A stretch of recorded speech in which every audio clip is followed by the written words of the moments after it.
اعوذ باللہ من الشیطان الرجیم بسم اللہ الرحمن الرحیم السلام علیکم ورحمۃ اللہ وبرکاتہ۔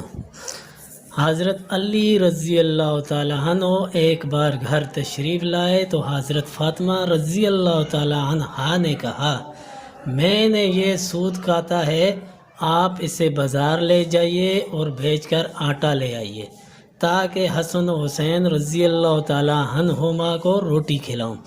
حضرت علی وہ سود بازار لے گئے اور اسے 6 روپے میں بیچ دیا۔ پھر ان روپوں کا کچھ خریدنا چاہتے تھے کہ ایک سائل نے صدا لگائی۔ حضرت علی رضی اللہ تعالیٰ عنہ نے وہ روپے اس سائل کو دے دیے۔ تھوڑی دیر کے بعد ایک عربی آیا جس کے پاس بڑی فربا ایک اونٹنی تھی۔ وہ بولا، اے علی، یہ اونٹنی خریدو گے؟ فرمایا، پیسے پاس نہیں ہیں۔ عربی نے فرمایا، ادھار دیتا ہوں۔ یہ کہہ کر اونٹنی کی مہار حضرت علی رضی اللہ تعالیٰ عنہ کے ہاتھ میں دے دی اور خود چلا گیا۔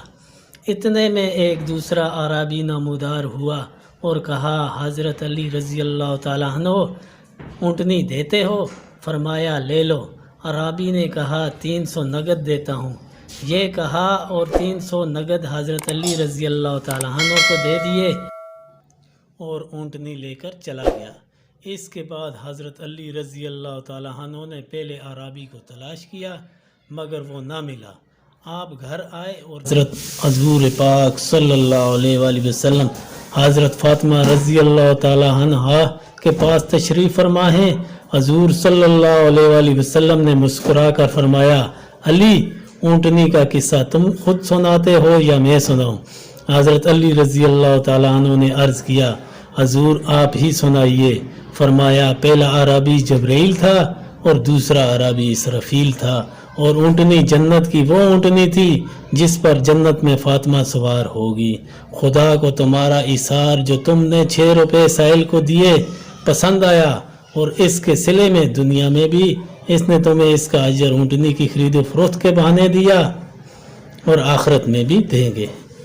اگر ویڈیو اچھی لگی ہو تو ویڈیو کو لائک کریں، شیئر کریں اور چینل کو سبسکرائب کریں۔ پھر ملتے ہیں نئی ویڈیو کے ساتھ، تب تک کے لیے اللہ حافظ۔